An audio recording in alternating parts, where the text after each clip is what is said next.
What's good, y'all? It's Brian and Fearless with the Trial and Error podcast. We're back. I'm gonna go ahead and get Instagram live. All right, Instagram's with us now. So, Okay. we're back. Fearless had a vacation last week, and so I was flying solo. The thing that has not taken a vacation is the persistent internet issues we're having, but we're navigating and adjusting it. On today's episode, I think we're going to do basically give y'all an update on what Fearless and I are building individually and some of the lessons that we're taking from the different projects that we're involved in. So that's what we have on today's show. I'm going to go ahead and roll the intro, and then we're going to get into this thing. Perfect.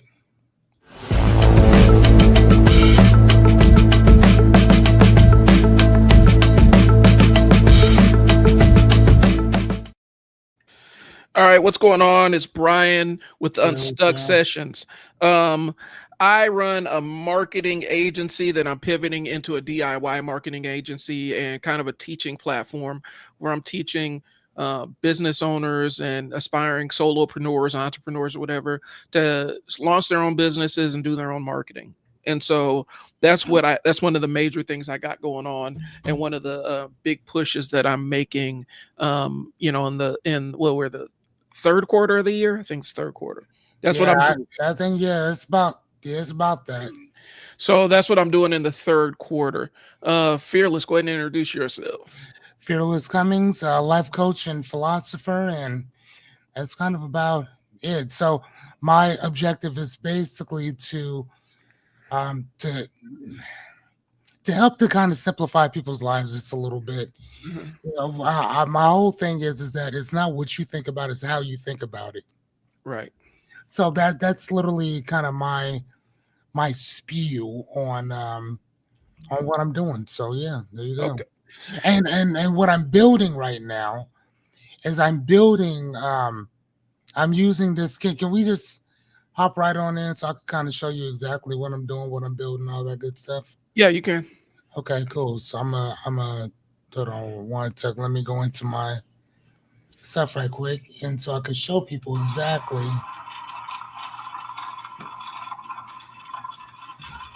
Oh, dude. Okay, gotta shut that off. Sorry about that. I've been watching this show called The Rookie. It's so good. Mm-hmm. Or whatever. I've read. So for the most part, like, I can't read something unless, let me rephrase it, I can't watch something unless I've read something. So I've read, I just finished this other book here called Middlesex, or whatever, and it's about this this individual that is born a hermaphrodite and grows up as a young lady and never understanding like her own body, and later on becomes starts seeing herself as a male. And that's kind of where the book stopped. But the book stops, I think, when she's like, I don't even think she's 20 years old or whatever. So it was okay. Okay. But anyway, so let me show you kind of what I'm doing, if you don't mind. Yep. And then we can kind of go from there. So how was your time, my friend? Busy. Yeah. Catching up on some stuff. I've been really focusing on trying to because the big pivot is I want to drift more into the teaching side of things. Mm-hmm. And finding some synergies where, I kind of made a post, if you're on my social media, about how I've helped multiple business owners in the last 14, 15 days take ideas all the way to business models. And so, I'm figuring that's my sweet spot. It's been something I've been doing offhand since the pandemic or whatnot. And so I figured I'd build a business around it a little bit. And so I'm building out the coursework and materials for that. Relaunched the Unstuck School, the Unstuck Sessions on School, since it's like $9 now. Yeah. It's limited. I mean, it's kind of limited in terms of what you get, but it's a good starting point. It makes it cost effective for me to actually build out the platform and demonstrate the value. And so that's kind of what the focus has been. Okay. Um, hold on. So this right here is what is this called? So this is called Sam Cart, Yep. and you introduced me to this, and for quite some time I've been asking you. I've been talking about just creating a very simple website, even just a simple landing page that tells you the who, what, where, why, when, how, and if. If you want all that information, and you told me about this tool here, and I'm not gonna lie to you, man. I absolutely love it. And the reason why I love it is because everything is on one page. Everything is it's there. So if you're interested, great. If you're not, then you're not. Right. But at least it's right. It's right there for you. Um, so that's kind of what this kind of what that is or whatever. And you kind of create your own thing if you want to create sales letters, if you want to have a master class, if you want to talk, if you do studio type stuff, fitness. For myself, being a life coach uh, and philosopher, you can kind of do, excuse me, you could do a lot with this. And right now, you could kind of just go in and look at what type of template you want to use or whatever. So I'll pick one and I'll show you guys kind of here. Let's go into authority, for instance. Okay. So in authority, you get psychology, mental health. So I might go with. Hold on, can you guys see what I'm looking at? Hold on, there we go. All right, so you guys can at least kind of see what I'm looking at. So you can put all your information over here, and then what you'll learn, all that stuff, whatever you sign up, how much you'll charge, this that, and the other, and you can make it as short or as long um, as you want. It's your choice to expand it out, um, or do whatever. I also, excuse me, I also like this one here, or whatever, because you don't. And first and foremost, you got to remember that anytime you are online like this and you're doing this, it's never going to come out like this. So it's always going to be on. It's always going to be kind of like a phone type situation, because if somebody buys product from you, 9 times out of 10, they're not going to use your computer to do it. They're going to use their phone to buy from you. Um, so the great thing about this is that it shows you what it's going to look like um, through all of that. So for myself, being a life coach or whatever, and here's the thing: I hate the term life coach. Like I absolutely despise it, because I feel like, even being 46 years old, there's not much I could tell you about life.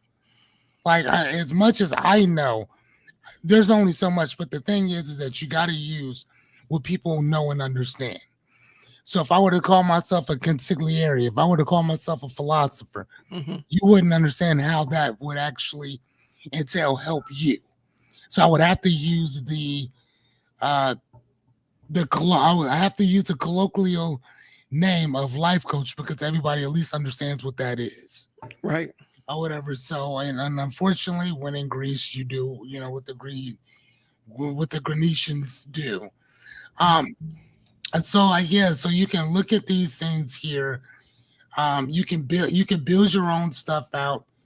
And I just love this because this thing makes it so simple to use. Like, and I know that I probably know more about this than you do or whatever, because remember, like, you're the one, you introduced me to it.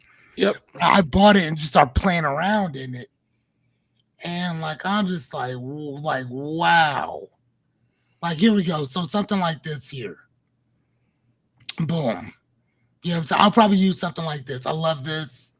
It's quick. It's fun. Um, I love that.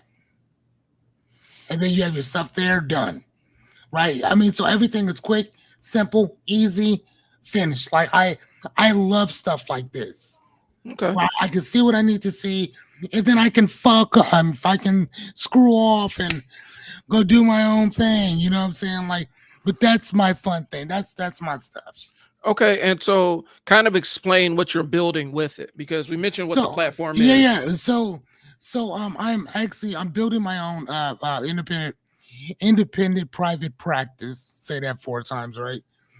And basically, it's kind of helping people, kind of giving people tools, tips, strategies. If you need to yell, scream, uh, get it out, or whatever. That's kind of what the whole uh, uh, call fearless thing is. That's kind of what the whole thing is, just in general. Is that I'm here to help, um, to kind of lighten the load a little bit, or whatever. So again, if you need to scream, cry, chill, reflect, vent, whatever, this is what this is for. And also, like, if you just need a difference in perspective, because that is really the one thing that I'm probably better at than anyone else. And they always say you should never toot your own horn, but toot the freaking toot. Like, Mhm. I'm amazing at. Oh man, I didn't even show you. Sorry, dude, I wasn't looking at. But this is what I was talking about right here. So like something like this, and then you can change up your own stuff. So then you can go book a session. You can have something like this here, which I like. You can have what is this called right here, Brian? What is What? this? What is this kind of content? What Uh, is oh, it's filler text, but this is gonna. filler text? Yeah. Okay, so yeah, so you got stuff like that. Um, you have this. You got your testimonials. I mean, if that's what you're looking for, you have your what you offer Mhm. type stuff, whatever. I guess I could create a PDF thing too, or whatever. But my claim to fame is literally it's a 45-minute conversation with me to kind of get your stuff out, and say what you need to say, do what you need to do, yell, scream, cry, vent. I mean, that's what we're here for. And hopefully at the end, when you get home, or get around whoever you need to get around, you'll feel a little bit more at ease, and you'll be able to chill a little bit more. So that's what I'm building. Yep. And I think the concept for the audience behind it is a lot of times, the way that websites are being utilized and rolled out is changing a bit. Because Yeah, it used to be your website was a sign, a signal of your credibility and kind of a ultimate validation of your business and all the other stuff. Because they weren't really easy to come by. Like you right. had to actually pay somebody to go lay the whole thing out, design it, and link up all the things and everything. But now we have website builders that anybody can pick up and use. Anybody, And also now you have anybody. AI.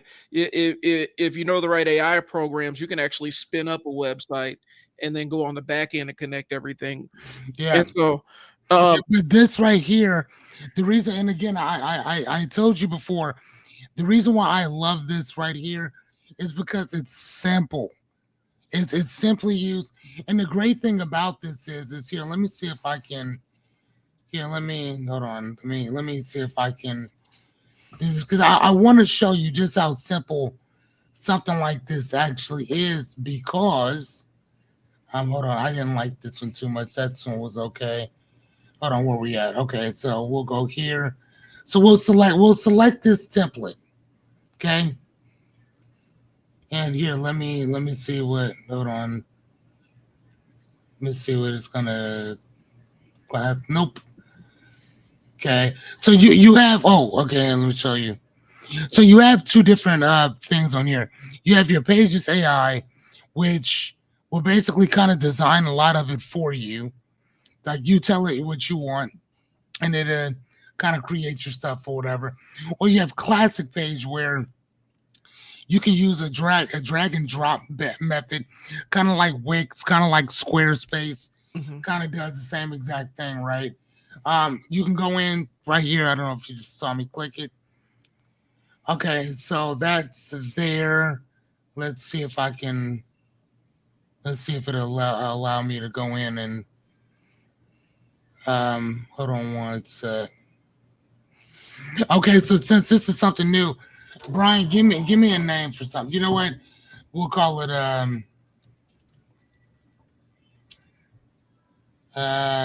matter of fact, we'll call it call fearless. Hmm. How about that? Yep. Can you see what I'm doing? Okay, you can. Yep. Okay, yeah, let me. So create page.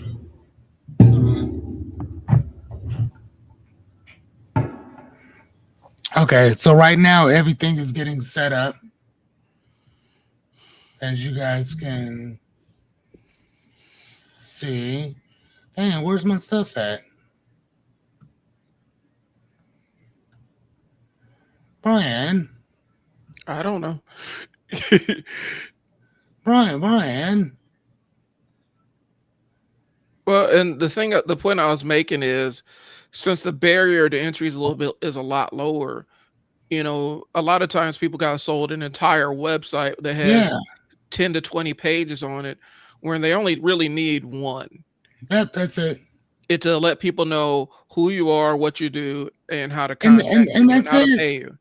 And that's it. And that's honestly, and I think that you'll agree with me on this. But Brian, isn't that what I told you that I wanted from day one? It Didn't I? was it Didn't was yeah. I mean, you wanted a simple website, I just and wanted something real simple. it was just finding the right vehicle for it. Right, correct. Because what Mm. happens is, like, when you buy like something like Wix and all the other stuff, they'll sell you, like, you could get the whole thing, but you're basically getting a blank slate. And then they give you templates, and those templates have, 6 or 7 pages on them, and you feel obligated to fill out all that other stuff. More times than not, when you send somebody to your website, um, and this is just for everybody from a marketer. If you have a website for a business, product, or service, and somebody's interested, or you're talking about a specific product or service, you need to send them directly to the page where that product or service lives, and do not just drop them off on the front page of your website. Right. Because So, if and you do that, explain that. Explain that. like, so if you build out a whole thing talking about a specific service and say, click the link to learn more, that link needs to go directly to To where that learn thing. more. Yeah, it needs to go directly to where that thing lives on your website. Don't drop them off on the first page, because what happens is people will scroll through your entire website, not find what they're looking for, and then forget about you and go do something else. That's And it. so it's like going shopping with no list, going to the mall with no plan on what to buy. You're just going to kind of Mhm. wander around, and you may not ever buy anything. And Right. so for a lot of business owners, they've been sold an entire website when they don't really need an entire website. Mm. And um especially with the short attention span now, um and you're seeing reels and TikToks drive a lot of traffic. Those people aren't trying to spend 5 minutes on your website looking for the thing that they need. They want to Right. see the thing that they're looking for, be able to click it, and move on with their lives. And so having these big multi-page websites isn't a necessity anymore. Um, and sometimes it's not even viable for your business, because you're paying for all these other extra bells and whistles, and you have a very simple offer that you're floating. And so you don't need 5 pages to sell one specific offer, one big ticket offer, and then maybe some smaller offers. You don't really need all those pages to do all that stuff. Nope. And and we're talking about it. One of the things Fearless and I talked about is, I'm trying to flatten his funnel, because when we were talking about sales funnels, when we're talking about sales funnels, the idea, the nomenclature of sales funnels really came from Russell Brunson and ClickFunnels, and Right. that's his website builder. That's what ClickFunnels is, a website builder that's oriented for sales. And Mhm. so, um, the idea of what a sales funnel is really came from him. And on ClickFunnels, they build in all this stuff. Like, you have like, what was it, a VSL, which is a video sales letter, where you're talking about the product or service, and then giving people an opportunity to click. And you put in all these specific um um um like, if they do this, then if they click on this, you take them to this page. If they click on that, you take them to this page. And you have all these tripwires and squeeze pages and all this stuff built into there. And it can get unwieldy really quick. And I know that they've always sold ClickFunnels on the ease of use and simplicity of the use. I cannot wrap my mind around it.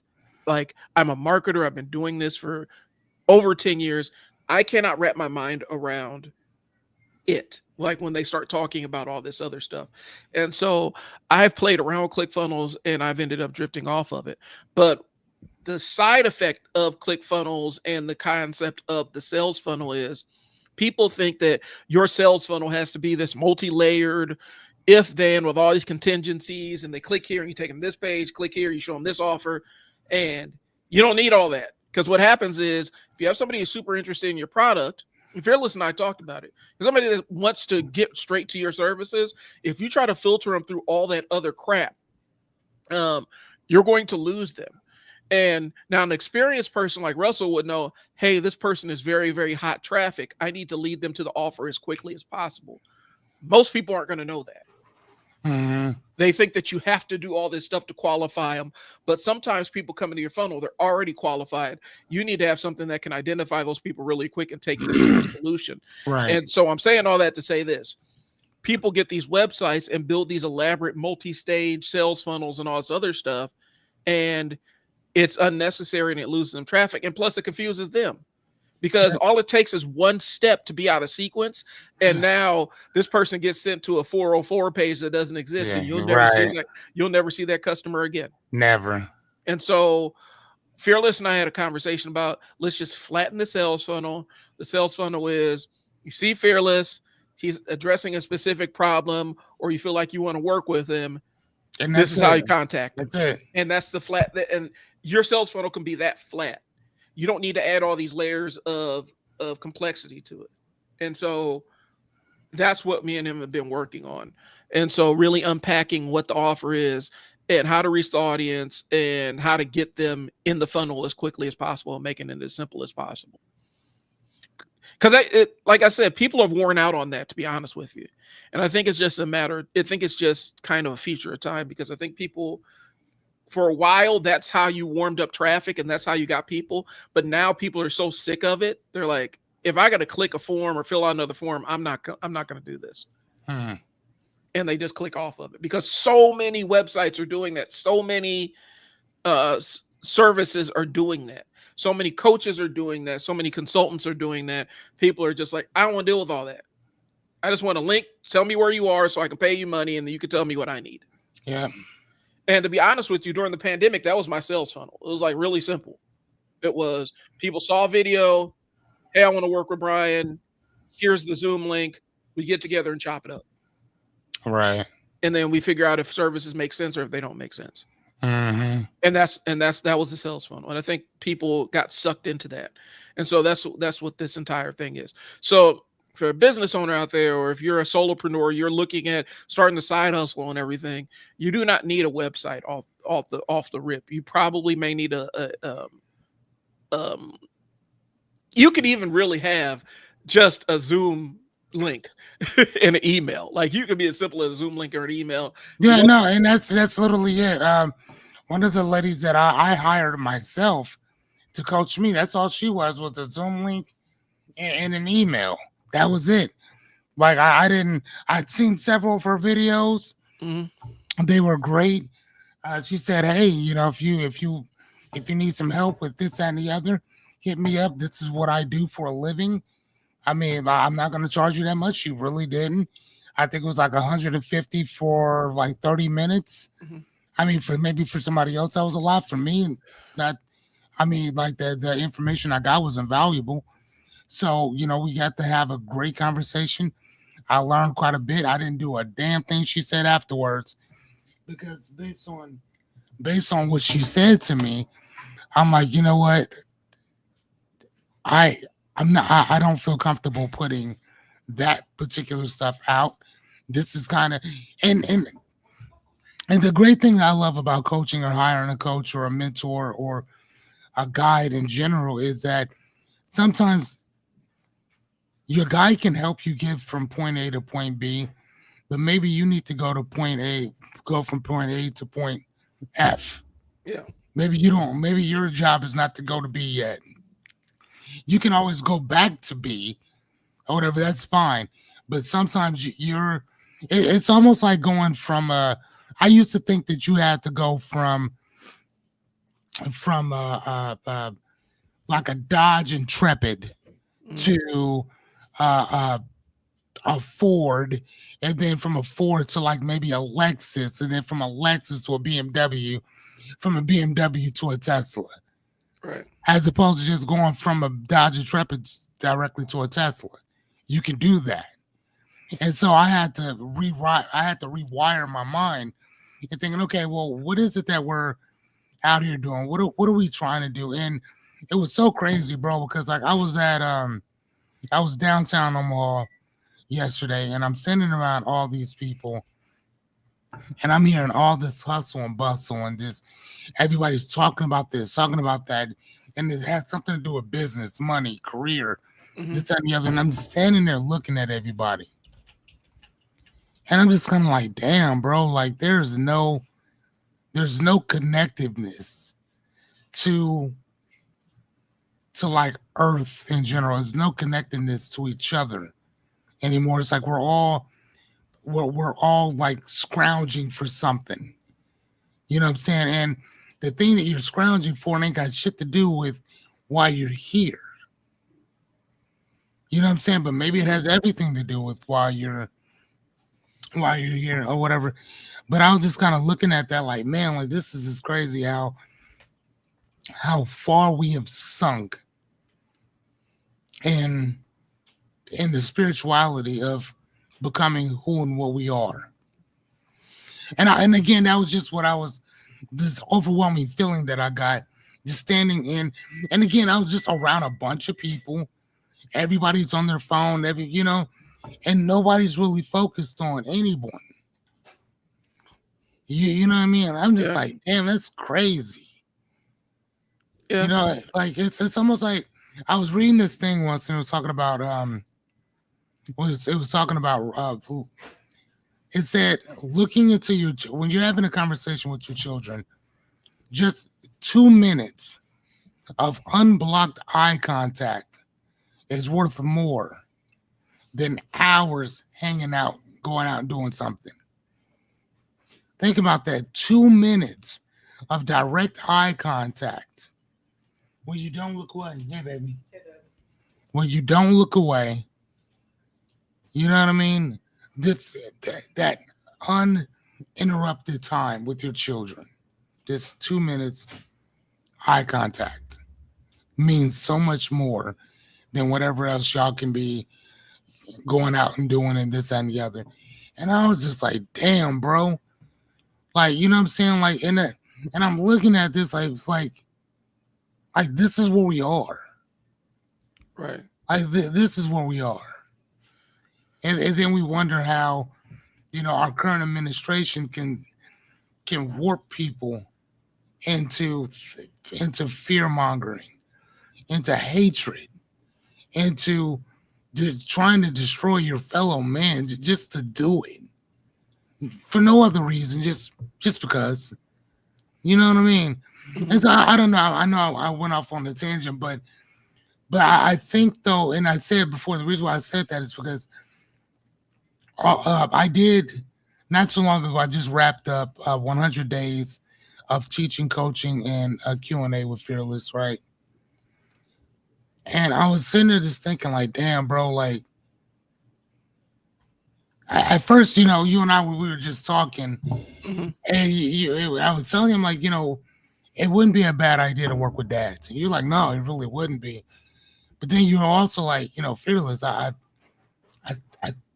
that's a good start. Cool. But bro, like, with what you do, you kind of help a lot of different people across the spectrum, right? Mhm. You know what I'm saying? You're like, dude, I mean, that's cool. That's amazing. But you're like, please also like don't forget, like you said, don't alienate everybody else just based off of this one thing. Just put it out in general. And that's kind of what I'm doing right now, just putting it out in general. You know what I mean? And just kind of going from there. And then we'll find our base off of that. along, because I would love to still work with dads in general, and I still think that I can. I still think there's a pocket for it, obviously. But I, dude, as I'm looking at there's this thing that I use called Bark, and it talks about like hooking you up with other people who are looking for your services or this, that, and the other. And one of the biggest things that I look on here and I see is people needing help because they're stressed. Um people needing help because making positive habits, whatever. Life doesn't matter. Yeah, you know what I mean? Like spirit, and I keep seeing relationships, habits, spirituality, stuff like that or whatever. So again, I remember I was reading this book and it was talking about, you know, you can coach people or build something based on what you want, or you can coach people and build things based on what other people want. Mhm. One of them's going to pay you. You know what I'm saying? Like one of them's going to pay you. Why not be on the end? Why not be on the side of who's actually wanting and asking for your services now? Yeah. And then you can always branch out. And Well, so yeah, so that's kind of where I've been. and one of the things is it's about audience cultivation, because here's the Yeah, there you go. because you don't need a massive audience. I think that was one of the disconnects that you were having. Is her thing was really focused on, I think, just growing an audience and traffic, traffic, traffic, traffic, traffic. Mhm. And the approach, that you're kind of looking for is something that was a little bit more on Very much so. Very much. dialed in on identifying a specific archetype of audience, There and you then go. you can add, because here's the thing, you can, if you focus on one archetype, you can always add other people, other audiences to that specific Right. archetype. But identifying the people that are in tune and in line with you first, as opposed to shotgun blasting it out to a bunch of Right. people that may or Yeah. may not be engaged. And so the metaphor I've heard talking about niching and verticals and stuff like that is, you know, every time you pick a specialization, right? You walk into a room and you think that you're just walking into a room. Really what you're doing is you're walking into a hall full of doors. Every Mm, niche is a hall full of doors, and each door has a specific sub niche within that niche. And okay. so, like, say you have, and I've used this one a lot, but I think it's the one that connects. Say you're a personal trainer, right? Yep. Well, there's a niche for a personal trainer, but Yes, then there is. there's a personal trainer that works with pregnant women. Yep. So that's a niche in and of itself. Yep. But then there can be one that works with specific types of high risk pregnancies. And each door that you go into has multiple other doors that you can go down, and each door increases the amount of money that you can ask for, every single niche. And so now you're in the door of personal trainer who works with women who have high risk pregnancies, and then you could have one more niche where it's like above a certain age. And so, and now you're very, very super specialized and have very specific use cases, but at the same time your audience is vast. There's probably tens of thousands of potential clients out there, and you're the one person, so you're the one person working with that segment of tens of thousands of potential clients. You're never going to be able to serve all those people, No. but it's a bottomless pool of clients. And so once you identify who you connect with, you can niche down as much as you want. And a lot of times people see niching as losing opportunities. Really not. Right. Right. Right. It's Right. just putting you, and it also helps with your content, because if you're going from simple personal trainer content to content that's personal training advice for women who have high risk pregnancies, who have limited mobility, now you're in a different lane, Mm-hmm. and you can create content that's specific to that lane. Mm. I've seen YouTube channels pop up for moms who are autistic. I've seen YouTube channels pop up for like general people with ADHD. I've seen, like, there's so many different lanes that you can occupy. And I think a lot of times people think that they're removing opportunities from themselves when they're really not. Mm. you're finding a more precise way and a more targeted group of people to talk to. And so, yes, you can make your broad-based content, but that's how you narrow. That's kind of how you can narrow a funnel. Right. Yeah, for sure. Each layer they go through a specific specialization. And so the top layer can be, do you want to scream? You want to scream, laugh, and cry? And then the next layer can be, are you a dad? The next Mhm. layer could be this, it could be that, it could be this. And so you could laser it down and kind of set it up however you want to. Mhm. Because just because you're serving one niche doesn't mean that somebody won't adjust. Like, well, I'm not a dad, I'm a mom. Okay, I can still Right. work with you. I'm not a dad, I'm a mom, but I connect with your message. I can still work with you. Yeah, right. And so people adjust themselves if they connect with you, Mhm. if they want to work with you. Because I've had it where people are like, I just want to work with you. I don't care what Right. all this is. And so, can you work with me? And so then the conversation is, can I help this person get to their goals? Right. So that's kind of how I view it. And so I think tying back to the single use website or the single page website, you can put this area and then narrow it down to whatever you want it to be. Am I making sense? Very much. So, and that's kind of what I'm learning because um, I've been back and forth and I'm kind of at a saturation point with content about building businesses and launching products because I already know how to do a lot of that stuff. But even somebody who's experienced doing it, sometimes you got to go back to the well and make sure that your knowledge, your skills are still sharp, right? And so I'm realizing I've reached the saturation point where now I need to go ahead and implement something. Okay. And so there's a couple of things. So on August 2nd at 10 a.m., I'm going to be having basically the business builder / idea lab. And that's going to be like a live Google Meet where we sit down with people that have ideas and try to turn them into business models. Okay. One thing I've been doing in the media leading up to it, I'm very cautious about it, is if you're going to be trying to monetize a hobby, um, I would encourage you not to unless you're willing to live, eat, and breathe that hobby for the rest of your life Mm, or for as long as the business runs. right. Because once you monetize a hobby, it ceases being a hobby. It ends up becoming something that you're doing for a paycheck. Right. And that puts it in a different frame. But if you're passionate about it and you want to live this thing, then yeah, absolutely. So I don't even have I'm slacking because I don't even have the link for it.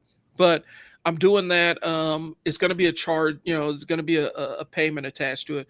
But the reason why I'm doing that is I've been meeting with other business owners, and the common theme is they come to me with an idea, they end up leaving with a business model, regardless of whether that was what the meeting was for. Mm, Does that make sense? So even though it's not what the meeting was for, people are coming to me coming to me, sitting down and talking to me, spending an hour or two with me, and then once they leave, they have a framework of a business model or an idea that they can monetize. And so I wanted to put something around it, and so that's what the Unstuck Business Builder is. mm, It ties into me relaunching um, the school, the school, because I do want to have a place for my business templates that people can use for social media, to create social media or create marketing newsletters or emails and stuff. So I want a place where that can live, but I also want a place where I can have some live interaction with people and take them from the idea stage all the way to the business launch stage and looking at the skills they currently have. So what I said last week was, I think if somebody's hired you for a job, if you've ever been hired for a job, you have skills that you can utilize to freelance if you want. mm. If you've been hired for a job, it's just figuring out how you're going to apply those skills, you know. And I could even look at somebody who is, like let's say you're a project manager, right? And that's kind of what you do. You work, that's what you're called. That's what your project manager or whatever company you've on, or you have project management experience. You could easily flip that into budget management. You could flip that into organization. You could flip that into task management and teach people the process that you've used to stack these skills. And you just take one segment and make it into something else. Right. And you can monetize that idea. You can monetize those skills. And so that's kind of what this idea is. And that's what the idea lab is going to be when I get that built out on the school. It's going to be a place where you can and come in with skills and an idea and teach you how to put a business around it. Okay. And so that's one thing that I'm actually working on. I'm pretty intense with working on this right now. Like, I'm kind of deep with it. That's what I've been really focusing on. Is trying to get people in the door. And then if they can't come this Saturday, cause I know not everybody's going to be able to show up. Let them know that there's an off ramp where I'm going to be a community where I'm going to be having these conversations stuff. So, that's one thing. Let me pull up here. I've really focused on making Tuesday night kind of my live stream for the Blerding While Dad thing where I talk about comic books and stuff like that. And I'm building out my content library for that. I got something planned for tonight about what I'm going to talk about. Talking about the death of Hulk Hogan, and how it's kind of hit the Black wrestling community a little bit differently because of all the stuff that Hulk Hogan was wilding in his last decade in life.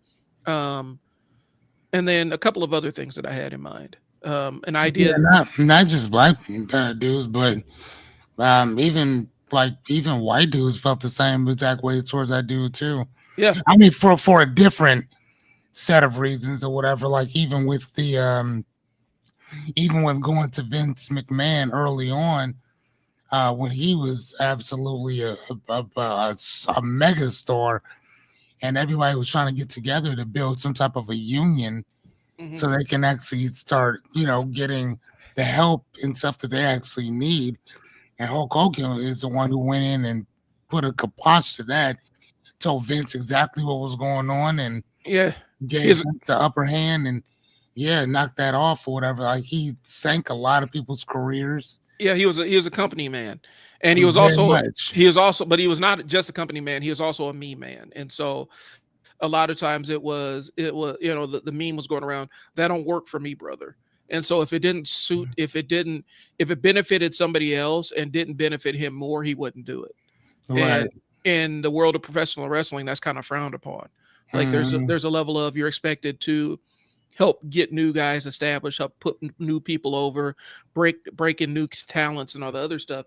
And he was not the guy to work with that. And so, but from the black wrestling fan standpoint, a lot of the racism stuff was kind of played into it. And so that kind of detonated because for an entire generation of black folks who grew up as wrestling nerds, Hulk Hogan was the dude. Like when I was like 5 years old, Hulk Hogan was the man. And it was kind of jarring to hear what he thought about us in real life. And so that's what I'm going to be talking about. And then a couple of other ideas, a couple of video essays that I'm planning on working out. There's an idea that I need to do some research on. I want to dust off my old journalism major and do a little bit of investigative journalism about this concept, this idea that just kind of hit me where I was sitting there thinking about it. I said, you know what? A lot of cities west of the Mississippi started out as large criminal enterprises that somebody just built infrastructure around. Okay, say that one more time. A lot of cities, Omaha's included in this one. A lot of cities west of the Mississippi, when they were getting established, they really started out as gigantic criminal enterprises that they just built infrastructure around. And built. Okay, so explain how does Omaha fit into that? That's how Omaha started. Like Omaha was considered like kind of a miniature Las Vegas, where there's vice districts and everything, and organized crime ran the city for a long time. Like, is that what the Caniglias and all that? Oh, and not just the Caniglias. There's multiple families involved in it, and so really, I didn't know that. Yeah, and so there's a couple of crime bosses that were deeply connected to Omaha, and you might find streets named after them. And so I'm digging in and looking into the research because Denver kind of has a similar backstory. LA definitely has a similar backstory. Scottsdale, Arizona, like a lot of these cities that popped up as America expanded west were just big criminal things, is whether it was gambling or prostitution or bootlegging. There's some seedy story that goes along with it that this was intrinsic in forming the entire city. And so that's something I'm gonna be talking about tonight. Oh And so wow. Okay. and I'm not, it's going to be about a mile wide and an inch deep because I still have to do a lot of my research and stuff on it. But it's just going to be talking about some of the things that I found about it. Talking about there's a video I saw really interesting. Now I'm way far afield, but it is something I'm working on. Another thing we're going to be talking about is the origins of the DARE program. And how You mean drug resistant, yeah, drug abuse resistant education? yeah, I'm gonna send you the video link. It's amazing because most people don't know. I would wager that the majority of people don't know that DARE was originally concepted as a way to put undercover police officers into schools, and so and it ties to, and when you see the video, they tie it all together. It ties to the RFK assassination. It ties to some of the Rodney King. Like it ties into the LAPD and Daryl Gates. A lot of it has to do with Daryl Gates and the fact that when Daryl Gates was the chief, before he was the chief of police, he got in trouble because he was the head of LAPD's intelligence department, and he had plants on the city council. He had people watching the mayor. He had people following journalists around. He had undercover officers all over the world doing covert intelligence operations as a municipal police department. And they talk about how DARE, one of the controversies with DARE was how they use police to try to basically get kids to rat out their parents, but then also how it had been disproven early on. Like it was proven that the methodology, one of the frameworks that they used, didn't work, and not only didn't work, but increased the likelihood of kids using drugs. Oh no, I mean that's just like, and some of this I can kind of get behind because I was at the barbershop, I mean, some years ago, and I remember this dude was talking about, and it never even dawned on me, but I remember back in the day when I was going to school, elementary actually, not even middle school, elementary, when I think Colors had just came out, but it was a big thing because Bloods and Crips actually started coming to Omaha, right? And I remember I had to take this paper take this paper home, and I had to take it to my foster mother. And what it was it was showing you like it had little printouts of what gang signs were. Yeah. And then it had like what sets were, what Bloods were, what they wear, what Crips are, what they wear, and this and the other. Man, I ain't know anything about none of that mess. Right. And so they gave me that pamphlet to take home. And I'm sitting there, and my foster mother's asking me, do you know what all this is? And I was like, kinda. You know what I'm saying? Because I'm comparing it to the stuff that the other kids are talking about. Right. No, I don't, like, again, we don't live in LA. So we're not gonna know any of that stuff. You know what I'm saying? So for us, like, no, we don't know. But then, you know what I'm saying, you get around more people. And the older dudes was like they was, yeah, my older cousins were tied. Boy, they took to that shit, and that stuff went off. I just texted you. I just texted you the link to that. Man, that whole thing went off. So once that whole Bloods and Crip thing, but the what I was saying is that they sent that home, and I never understood why they were sending that home. And it was, the guy was talking about, he was like, dude, they were programming us from a young age that this is what you do. This is what you're doing. That's why, like, kind of like you're talking about that Scared Straight program. Like, no. If you want a kid to do something, show them what you want them to do. Don't show them what you don't want them to do. Right. You know what I'm saying? Like, because go ahead. One of the first lines on that is Roy Wood, and I remember seeing this because he was on the Daily Show when he said this. He was talking about Dare. He's like, oh, Roy, okay, that's black. He's like, he was talking about, he's like the Dare program. He's like, what happens is a police officer comes to your school, comes to your classroom, and opens up a briefcase full of drugs, and shows it to you. And that's what it was. Like, I remember very clearly how they used to do that stuff. And so that's why I'm talking about on the live stream. It's basically my take on this documentary I saw about Dare. But the interesting thing about it was when they found out, because they found out really early on, like at the beginning and from the inception, they knew the program didn't work. And they knew that the likelihood of kids doing drugs was higher if they went through the Dare program. And that was our generation, literally our generation. We were one of the first test cases for it. And so, but I remember how they used to do it, like watching in 5th grade, the officer's like, and this is heroin. And I'm like, what's heroin? It's like, I was 5th grade. I didn't know what this stuff was. I remember very clearly watching. Do you remember the old commercial where Pee Wee Herman came on and said, this is crack and there's nothing glamorous about it? And he holds up a vial of crack and shows everybody what it is. Yeah, is that on Pee Wee or are you talking about no, this was like President Bush? This was a public service announcement where they used Pee Wee Herman to do it. And he's like, he holds up a vial of crack. It's like, this is crack, and there's nothing glamorous or fun about it. I'm like, I've never seen this before. You know, I'm like 10. And so the idea was the affect model, the way that they used, the way they implemented Dare was doomed to fail, but it really wasn't about drug resistance education. It was because if it was, there was a proven model that actually did work, but Dare was suppressing that model that actually did work. Whoa, so what model did they suppress? I think it's called the peer resistance model.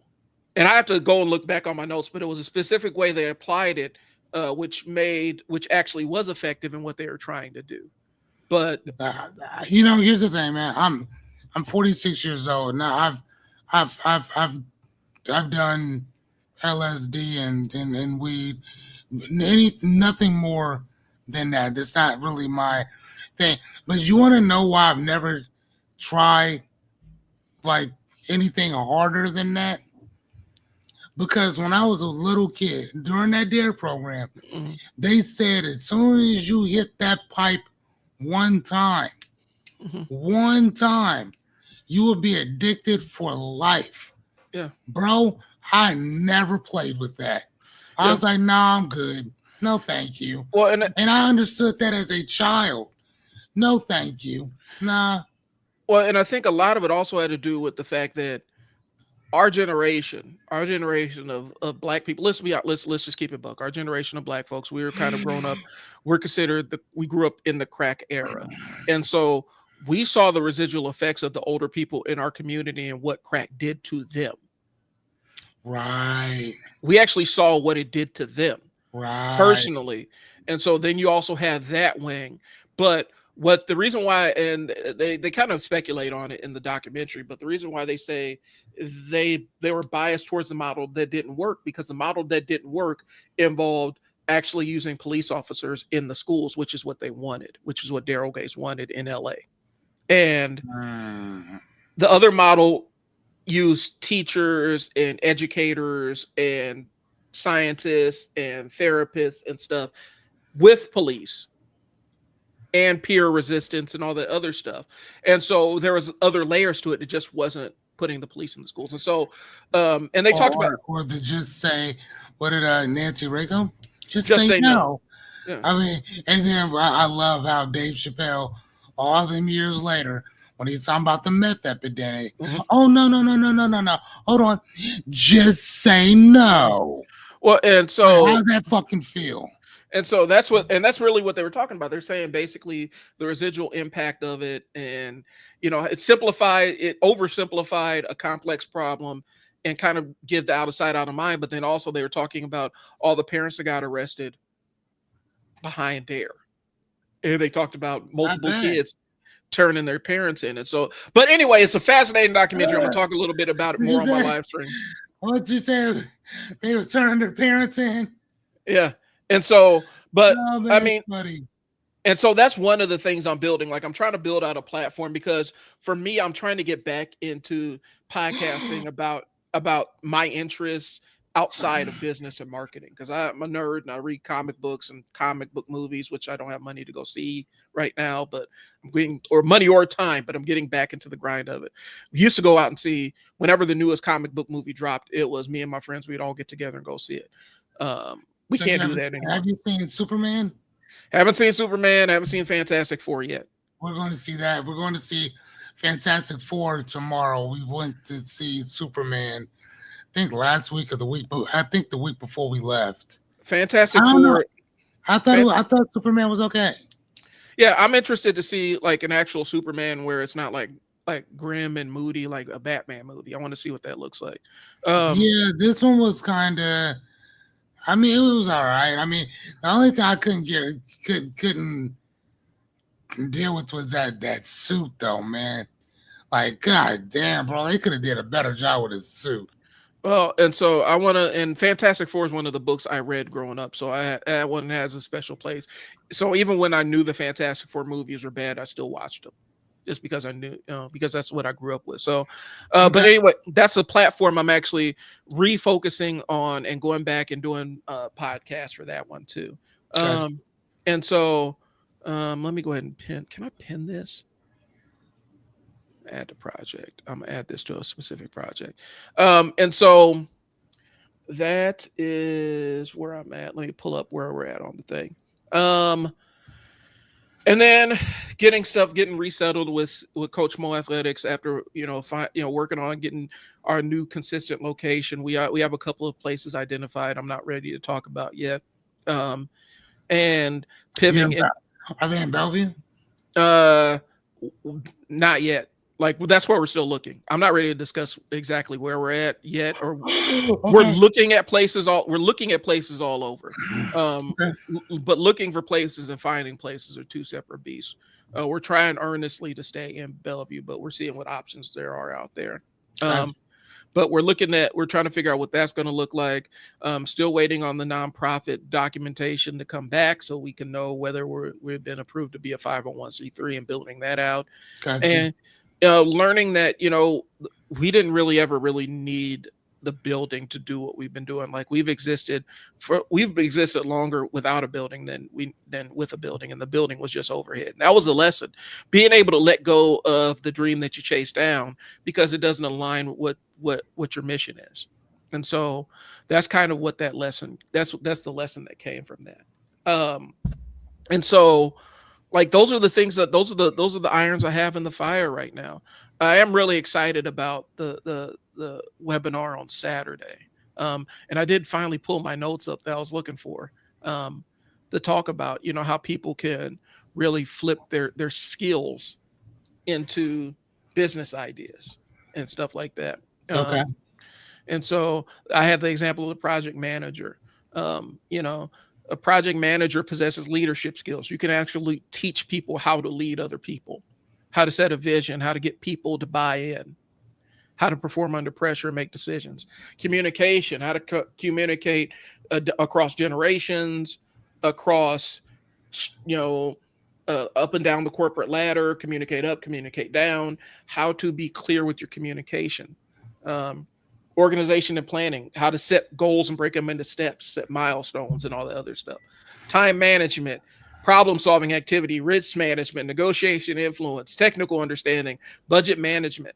Like all these are different little sub areas that a person who has project management experience can absolutely monetize and spin up into their own business model or consulting or digital product or whatever. You Right. can monetize those skills. It doesn't take a heck of a whole lot to do it. Hmm. And so that's really what the business builder / idea lab is taking people from ideation all the way to the actual business model. And so that's what I got on Saturday. And so, and if nobody shows up, hey, guess what? I'm gonna still be there. And I'm gonna still do the dang thing. Um, but I put the link in all the chats. So if you're interested, go ahead and sign up and book a time. You can sit down in on it. And plus, I'm also offering that as a one-off service since I've done it For other people, I figured that that could be a one-off kind of, not a one-off, but that could be a one-on-one consulting service. So that's what I got. Hmm. And that's Okay. the lesson I'm learning is I'm trying to keep it simple because I'm really good. My mind comes up with so many different ways to spin simple Yeah. concepts that my challenge is trying to find the simplest way to go to market with it. And um, I feel like that's kind of the season I'm in is okay, I have this idea. I need to narrow it down and take something to market and see what people buy and what they don't buy, as opposed to sitting in the ideation phase forever. Okay. Because when you're in the ideation phase, you come up with ideas and you come up with new ways to do it. You think you have a plan, but if you never move out of the planning phase into the implementation phase, you're never going to see if your plan actually works in real life. Hmm. We talk Yeah. about it all the time. Everything's Mhm. great in theory. Everything's great in theory. The thing that tests it is whether you can apply it in real life. And that's the part I get hung up on because I find so many different ways to flip this and present this thing and do this thing that I can mire myself down in ideas. Hmm. And sometimes I just got to launch the damn thing. And that's kind of where I'm at now. I just want to launch something and see the feedback I get on it. It doesn't have Right. to be perfect. Matter of fact, I don't want it to be perfect. I want to learn how it can be better so I can build the next one Hmm. and the next one and the next one. So that's the season I'm in, man. Um, and I think that's kind of season you're in. Like you're ready to launch the thing. You're looking Yeah. for this. Yeah. Sure. You're looking for the simple way to launch the thing. Step out on the precipice and say, "Here's the thing I created. Let's have at it and let's see what y'all think of it, and then give me the feedback on it." And so Right. I feel like that's a season a lot of business owners, aspiring business owners, because I meet more aspiring business owners than anything else. I don't know if you do. I don't know. In my world, I meet so many people that want to start a business, and they said, "I've been wanting to do this for 10 years." Okay, so what have you launched? Well, nothing yet. Well, why not?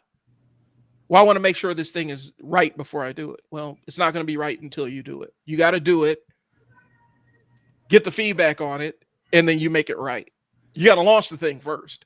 You're not going to launch something that's perfect. No. So, Nope. and I think people get too caught up in that. They want it to be perfect. They want it to be perfect before they turn on the camera. Like when you're making videos, me and Fearless are doing the video thing for a while. The thing that Fearless did right away was I'm gonna go ahead and live stream for 100 days, and I'll figure it out along the way. Hmm. That's probably in my mind that is one of the best ways to actually learn how to do the video work because it gets you right past the point where your first 50 videos aren't going to be where you want them to be, but you still did them, so you got the reps, and Yeah. I now you mean, have yeah. skills. It's just hitting that button and just going. And I think too many people get caught up in that phase where it has to be right. I have to look right. This specific thing has to line up. I have to have this specific equipment. I have to have this specific light or this specific camera. Um, I have to have this website built set up. I have to have this, that, and the third. And all of these things are literally just excuses that you're giving yourself to not take the step To off just into start it the off. Yeah. just step out into the abyss and see what happens. Get the Hmm. feedback as you fall. I think people get too caught up in trying to make it so that they avoid the mistake that they don't really embrace making the mistake. Hmm. Making the Yeah. mistake is important. It's called the trial and error podcast. Making the error is important. It's necessary. Hmm. I don't think people get it. So that's what we're talking about. And I mean, that's you're really right, but and that's kind of my that's kind of my point though, or whatever. With doing the coaching stuff in general, man, is that majority of us, a lot of us don't get Mhm. it because, and again, I always think of the I think that it's the kind of like the ABCs of self development, which is to seek and stand for so many different things, but comparison. Mhm. You know what I mean? Like we're always comparing ourselves to other people, and then um, listening to people's comments, Yeah. listening to people's judgments, listening to people critique us. Right. You know what I mean? So that C, there's so many different things in there. But the one thing that that we talk about a lot of is holding yourself accountable and understanding what you're responsible for. And then the B would actually be boundaries. And boundaries is more or less protecting yourself from other people and Hmm. vice versa, protecting them from you and you from them. But that C is very tricky, man, because that's where clarity lies. Hmm. That's where community lies. That's where comparison lies. You know what I mean? That Yeah. C is very tricky. You know what I'm saying? And from there, you're gonna get either doing the work or you're gonna get doubt. And Right. with both of them, it's gonna come the excuse. You're either gonna have the excuse or you're gonna have the experience. Hmm. Like, you see what I'm saying? So for me, what I did was I just kind of compartmentalized as many things as I possibly could. There's gonna be there's gonna be things that slide off the side of it that's gonna happen. Right. Um, that just happens. Hold on, let me say, let me send this off. Uh, Well, and I think we can liken it kind of to kind of mentioning what I was thinking is the line I was on was this. I think a lot of times people, when I say they want that perfection, like when we think about a baby learning how to walk, right? Does a baby sit there and try to figure out the exact right method of walking for them? Or do they uh, just get up and try to walk yeah, and fall down and they keep falling down until they figure it out? yeah. And That's usually what it is. a lot of people are scared of that falling down phase because the falling down phase is scary and it can hurt. But it's also very, very necessary to learn what not to do. Like it's Right. the opposite. Like it's the opposite of what we were talking about with dare, where you're like, or the reason why scared straight has been debunked for all these decades. Like there's a difference between, if you want your kids to do a thing, you don't show them what you don't want them to do. You need to show them examples of what you want them to do. Right? Hmm. That's a skill thing. That is a behavioral modification thing. You know, I could pull out my book and show you exactly what that is. You Right. know, you want to show them the skills that you want to you use positive motivation, positive consequences to increase the skills that you want them to continue to use, to incentivize them to do the skill more often. All right. A lot of times, and that's a different aspect than, hey, I'm gonna go out here and mess with this thing and see if it works. And if it doesn't work, I'm gonna see what I learned from it. That's a different Mhm. mentality. But it's necessary for your growth. It's necessary for you to learn. You know. Now, if I wouldn't suggest it with like skydiving, Right. like you need practice, you need some practice jumps and to learn how to do it. You can't just say, "Hey man, I'm gonna go do skydiving, man." So you're gonna learn? Nah, man, I'm just go jump out the plane. I just jump out. Yeah. There's a difference between that and um there's a difference between that and, hey, I want to start recording myself. Okay, so how do I start? Well, first step is you record yourself. You pick a camera, you find a spot Or your phone. or your phone, and you sit down and record yourself. Is that all it takes? That's it. Because you have to learn how to talk to a camera. You have to learn how to be present, how to be comfortable in front of a camera. That's a necessary Uh, step. You got to do it. You're not going to get it through reading. You're not going to get it through watching videos. The only way you're going to no. get better, the only way you're going to develop camera presence is to be on a camera. Now, I mean, the great thing about the camera though is that you can learn from different people on like what to do, how to do it. Hmm. Um, how do you use your cell phone for Instagram videos? How do you use your cell phone if you want to add context, if you want to add music, like background music or something like that, or whatever? Hmm. If you want to add a poll or something like that, or certain questions, you can use the internet for stuff like that. But the one thing I would suggest is that you just go off and just go do it. Yeah. Like, stop thinking about it. Stop, learn it, do it, shoot it, Yeah. and just put it out. Just put it out. Right. Like, stop overthinking it. That's like, dude. There's this guy that by the name of Thor Heyerdahl, and he was he was an infographer. Hmm. And an infographer is a person who would actually go and study like certain tribes or whatever, but he wouldn't just study you, he would live amongst you. So his studying wasn't based on something that he read about you. His study was based on him living with you. So he knows how y'all do things because he's there doing it with you.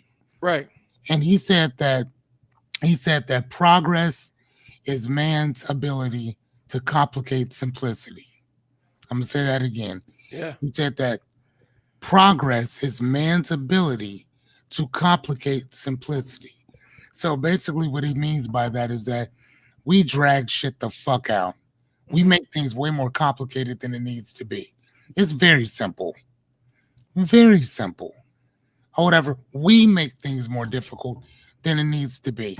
That's why everything that I do is based on simplicity and perspective. Like all of it. Right. Like keep that shit simple. And it's not what you look at, it's how you're looking at this. And here's the thing, I fall victim to the same stuff. Sometimes, how many times I've had to call you and say, hey, Brian, am I tripping on this or what's going on with this over here?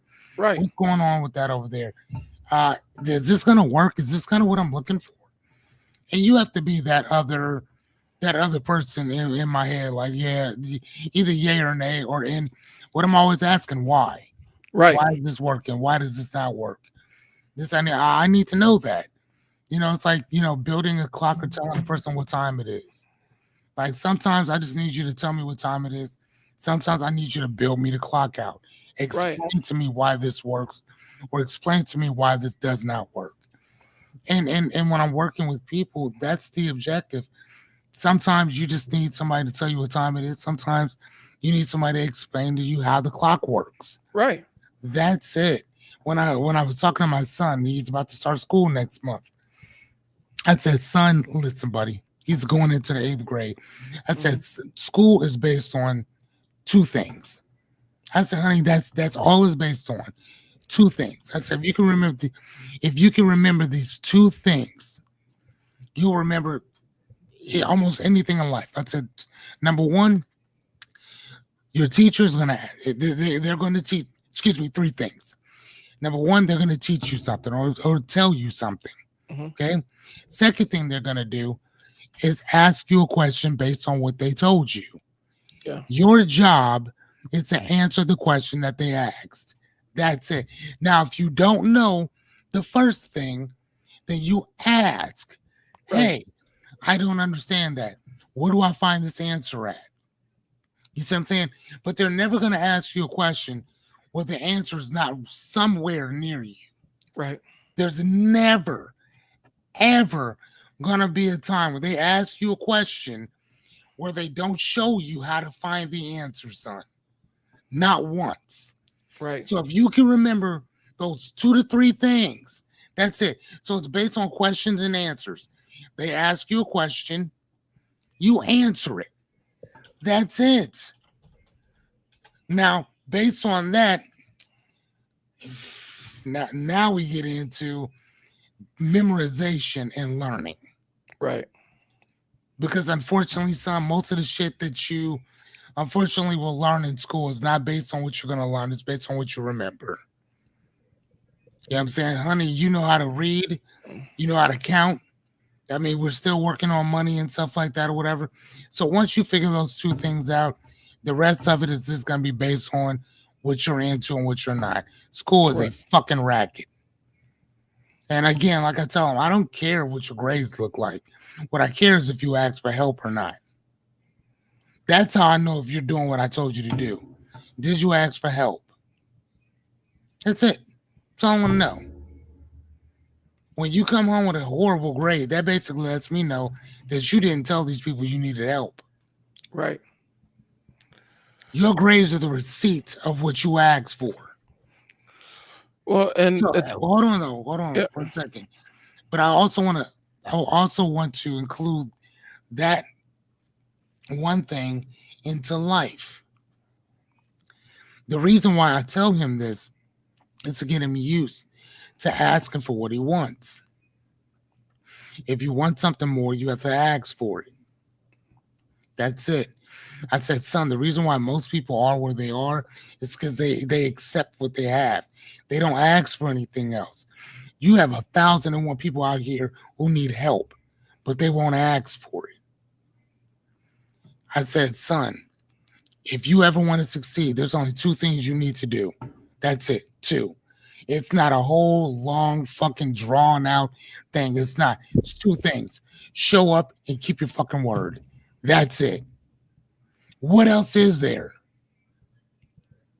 Show up, keep your word. Right.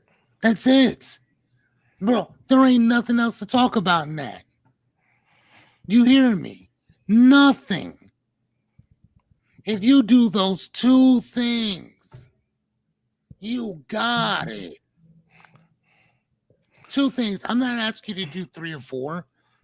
I'm not asking you to take out a kid. I'm two things. Show up and keep your word. If you want to succeed in anything in life, show up and keep your word. That's it. For all of y'all watching, trial and error is all based on showing up and keeping your word. That's it. That's all. I mean, am I lying? No, you're not. Am I wrong? It's as simple as that. We tend to make things way more complicated than it needs to be. We are in our own heads on shit. And you know another thing that I like to do? Yeah, here's a little thing.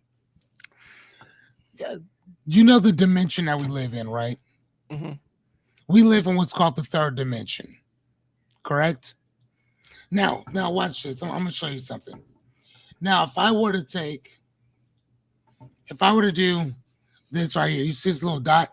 Mm-hmm. Okay. That right there is the first dimension. Okay. You have to have a line point, right? Now, second dimension, it's going to be 2 lines. One going from one to the other, correct? Correct. Okay. Now, the third dimension, the one that we live in, is now we're talking about depth. That would be that 3 lines. So now we go up, down, now there's depth. That's how we see things. Now, what I like to do is I like to think about things from a different dimension, right? So what you are going to have is what's called a tesseract, right? And this is what a tesseract is. It's basically a box within a box within a box within a box. So what I like to do, and this is actually where time and space lives. This is where time and space is. So if you get arrested, right, and they put you in a cell, they better hope that you don't have access to the 4th dimension. You want to know why? Because not only can you walk through the wall. Now, how do you walk through the wall? You walk through the wall because you just go back to a time where you wasn't arrested. You go back to a time that you didn't commit that crime. You just go back somewhere else.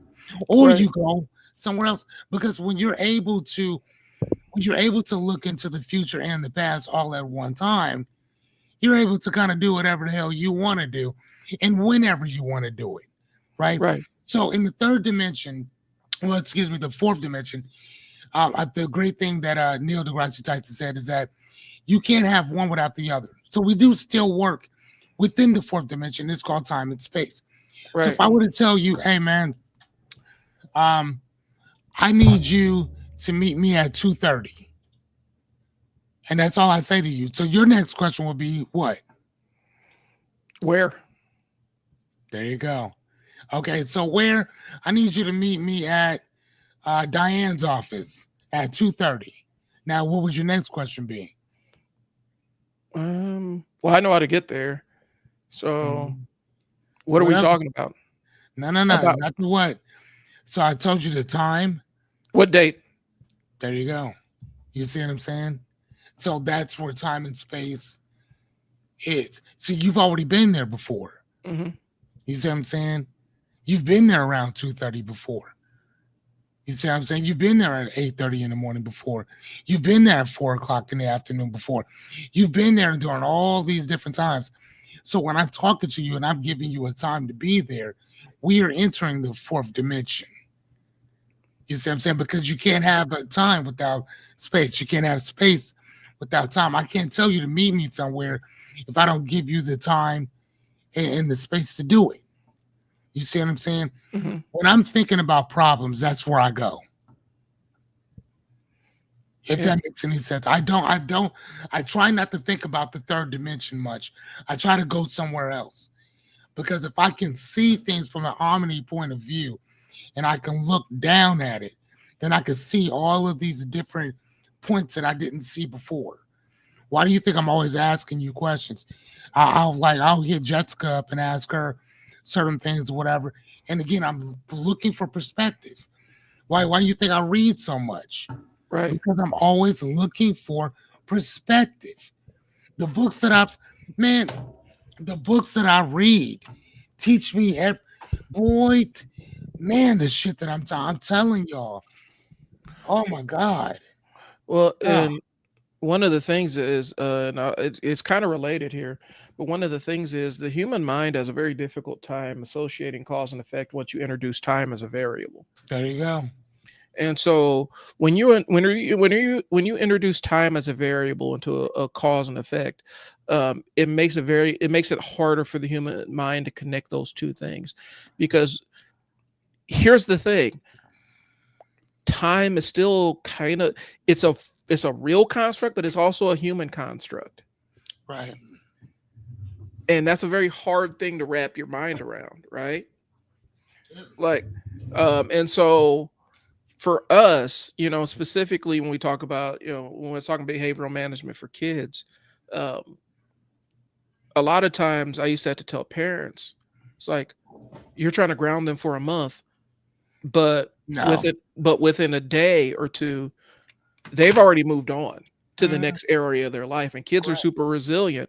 So you ground somebody for a month, their new paradigm, their new existence becomes me without anything. And that becomes Yeah. that becomes their new existence very fast. And then what happens at that point is you lose the ability to motivate them with the stuff you removed from them. Yeah, because they're getting used to being without it. Yeah. And therefore that doesn't work anymore. And what is his book? And what is my man's name? What is my guy's name? A Man Search for Meaning. Dr. Viktor Frankl said in his book, he said that most people can get used to almost anything. Yeah. Think about that. And this man was living in what we would call torture. And he said that most people they can normalize anything. So if you start taking stuff away, you're grounded, you're this, you're that. There's a young man who lives a block over from us, like my son, one of my son's really good friends. Hmm. He's homeschooled. That dude's on punishment more than anybody I've ever known. Yeah. Like, you know what I'm saying? Like on punishment constantly. Every time I see him, I'm like, bro, you supposed to be here? Yeah, I'm okay. And I'll get a call from, mom or dad. Hey, is such and such over there? Yes. Could you send him home? He just left the house. He wasn't supposed to leave. First and foremost, like, you can't keep doing that. Yeah. You know what I'm saying? Because, bro, that's how people end up in jail. Do your thing. Hey, do this and then go. You know how many times that I'm doing homework with Caden, he starts getting frustrated. I'm like, no, no, no, no, no. We gonna do this for about 20 minutes. Well, how to anywhere from 15 to 20 minutes. Hmm. We'll do this. We'll work. Stop. Go play. Go do something. Come back and I'll set the timer. Come back in about 30 minutes to a half hour. I need Right. you to break. Go play. Go be a kid. Come back and do work. I learned that because I was reading another book and he was talking about that. And the book was called How to Learn Anything in 20 Hours. Hmm. We And that's talked what he about was that one. talking about that by Josh Kaufman, if I'm not mistaken. Amazing book, right? So I really started doing that. So again, some of the stuff that Brian and I talk about, this is not stuff based in theory. It's shit that's based in practicality. That's pragmatic. Again, we do these things once a week, whatever. Personally, I like to do them more, but I'm just saying, or whatever. But you got to start from somewhere. Right. And the one thing that I learned, one of the greatest things that I learned in this is that if you really want to do something, man, you just got to do it. Right. But I would also suggest that you go get help. Mhm. If you've been wanting to do something for over, I'm gonna say over 6 months and you haven't done it, you need to hire yourself a coach. Yeah. That's all I'm telling you. You need to save up that whatever money you was gonna spend on some other shit. And here's the thing, it's not even money. You might be able to do something for me that I can't do for myself. Bartering system is still real. Yeah. The bartering is still real. Well, and planning is great. Come on now. Planning is fun, and I think people get caught up in how fun planning is.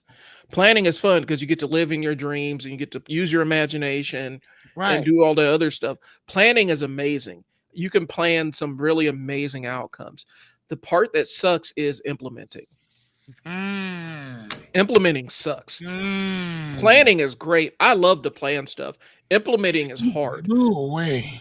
because you come up with all kinds of, when you start implementing, then you start seeing what the real barriers are. Now I got to figure out how I'm going to navigate these things that I didn't see before. And I got to figure out how to learn to do the things that I didn't know how to do before. And so people get hung up in the planning phase because it's fun and it's easy. It's low stakes. Implementing is where it's hard, Mm. you know? I And so, agree. and so I think what happens is a lot of people get caught up in that. Okay, the lie that they tell themselves, and I know it because this is a lie I've told myself. I like to plan all the way to the end. How Uh, can, how can you plan all the way to the end if you haven't even gotten started yet?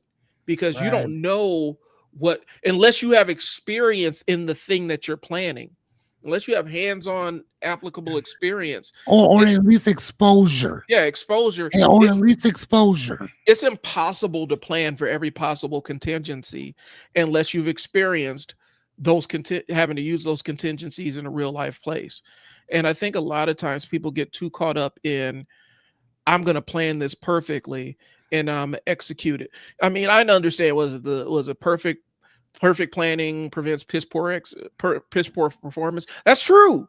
But the only way you can plan perfectly is to have working knowledge of the thing that you're planning. If you have no working knowledge and you're just spitballing, you're just out there freestyling, and if you've never launched a business or you've never launched a product or you've never launched a thing or a service, and you sit there with it in the garage, sit there with have it in your mental garage for 3 years because you're trying to plan. The market done changed. The market you're launching Right. into done changed. The economy that you're Right. launching it into done changed. Yes. The fundamentals that Oh, made your thing wait. viable done changed on you. And so you've been sitting there with this idea in your garage for all these years and sitting on the bench because you're like, I just need to plan and blah, blah, blah. But the plan you made, you don't have any working knowledge to update that plan because you haven't implemented anything. So you don't know what the new market is going to do to you. That You don't that know what the new economy is going to do to you. that And is so, yeah. I'm sorry. Go ahead. Go ahead. and so I think a lot of times people they're so enamored with this idea of planning that they never launch. Mm-hmm. And then they have a lie to tell themselves when the fundamentals of the thing that they're trying to launch into has changed. Well, I'd never launched it because this thing changed. Well, you've been sitting on this idea that you could have implemented at least in part. You've been sitting on it for 5 years. Mm-hmm. You can't do part of it to test Right. it, to see that you can't test the idea a little bit. And I think that's where the disconnect comes. And it's not just business. It's anything. If you're writing a book, if you're looking at getting a new job, if you have like car repairs that you want to do yourself, planning it is great, but planning it isn't. There's more to planning. Like planning is part. I want to make sure I have all the tools, right? I want to make sure I have all the tools. I know how to do it. I have something that can walk me through it. That's Mm-hmm. planning to me. But overthinking comes in where it's like, well, I need to buy this tool in case this very specific thing happens. And I saw on this video that this guy was using this variation of this tool as opposed to this tool. And so now the tool I bought is no longer effective because this guy says it's better, as opposed to seeing if the tool that you have can work. That's what I'm talking about, where I'm talking about the overthinking trap. Right. So those are the lessons we learned. And not only that, though, man, but it's almost like taking your idea and saying, you know what? All right, man, I'm going to get this thing started. Let me call up the Omaha World Herald and put an ad in the newspaper. You know what I'm saying? To launch my product. Mm-hmm. Okay. What? You know what I'm saying? Like, if your objective is to get, like, if your objective is to sell widgets for people that are 18 years old and younger, for instance, getting one of them to go look at a newspaper, to go see a ad that you put in there, I can almost assure you is next to nil. Right. I'm not saying that one or two of them probably won't do it, but I'm just telling you, you'd have a better chance of you'd have a better chance of going to an old folks home and selling that shit to one of them. Yeah. I'm just saying you'd have a way better chance, because the idea of a kid looking in the Omaha World Herald for anything is probably not going to happen. Right. Unless there's an article about that person or something very specific or particular about them or one of their peers or something that happened with them, they're not doing that. You know what I'm saying? I mean, like back in the day, you know, yeah, you'll get an older person go in and grab the paper for almost anything. Like, yeah, that happened. Right. Nowadays, man, please, dude, ain't nobody doing all that. Well, and the other side is, you know, at scale, I know that there's a lot of people. I mean, I've seen a lot of people that are really successful in the digital. Like, we're going into this, and I gotta wrap it up because I gotta run. Okay.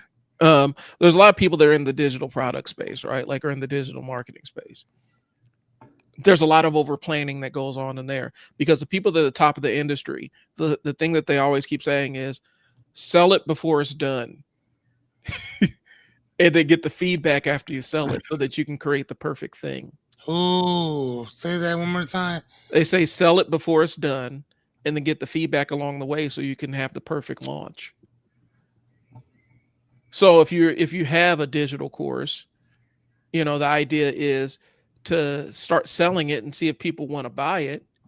And then as they start buying it, then you can start asking the questions about what kind of features do they want to see in it. That's how people prove this stuff in the marketplace of ideas. Deep. And so I have to write that down. Thank you. And so that's where we're talking about the over planning thing. And that's why I've been kind of sitting on it, but I'm want to push, like, whether people show up to this thing on Saturday or not. It's at 10 a.m. I put the link in the chat. I put the link in the chat. Let me ask you this, so man. Yeah. So again, I'm gonna go back to what your boy said. Tyler, the creator. How many other places are you gonna push this or talk about this? I'm pushing it on my platforms, all of them. Okay, right. But how many times are you gonna push it or talk about it? Because again, Saturday is in 4 days. Yeah, this is like my 5th time talking about it. Okay, so, right. Talking about it or showing it, because showing it. Because because I'm creating the content to talk it up. And so I'm building out the videos, like dropping my kids off, and then I have a whole planned video day today too. And so I'm clipping the videos and showing it and stuff like that. For me, right now, I want to get eyeballs on it and let people make the decision of whether they want to join or not. But the thing about it for me is doing it and saying, hey, I did it, whether people showed up or not. And I'm planning the next one, because I want to get, and so I'm having the whole launch. I'm pushing it on all my platforms and telling people, hey, this is what I'm doing. This is the link. This is what the thing is. So I'm not trying to hide it. I'm just realistic about it, because the seats aren't cheap. The seats ain't cheap. That's why I started laughing. Yeah. I'm not giving the seats away, because the old me would have said, okay, so make this first one free. I'm gonna make the first one paid to see who's actually interested, because the Yeah. content I'm giving is valuable, and I've realized through experience that people don't value value information unless they pay for it. That part.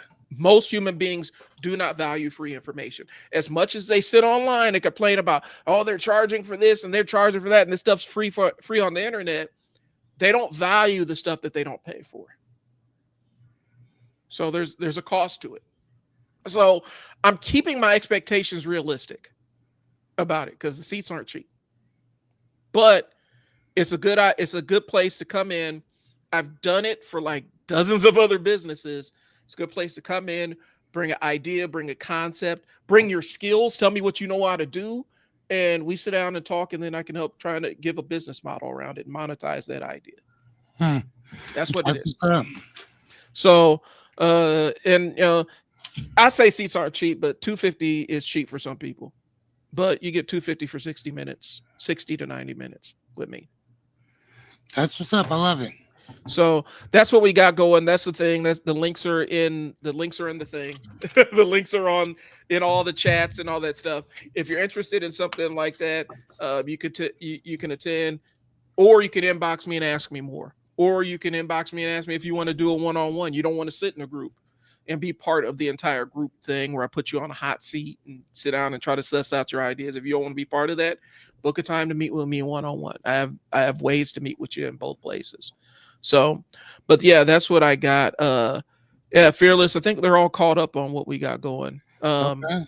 Me and you, I don't know if I'm going to have time this week specifically, but I do want to set up another follow-up consult to talk about your idea before you launch it officially. Which one? The website, what you're doing on Samcart.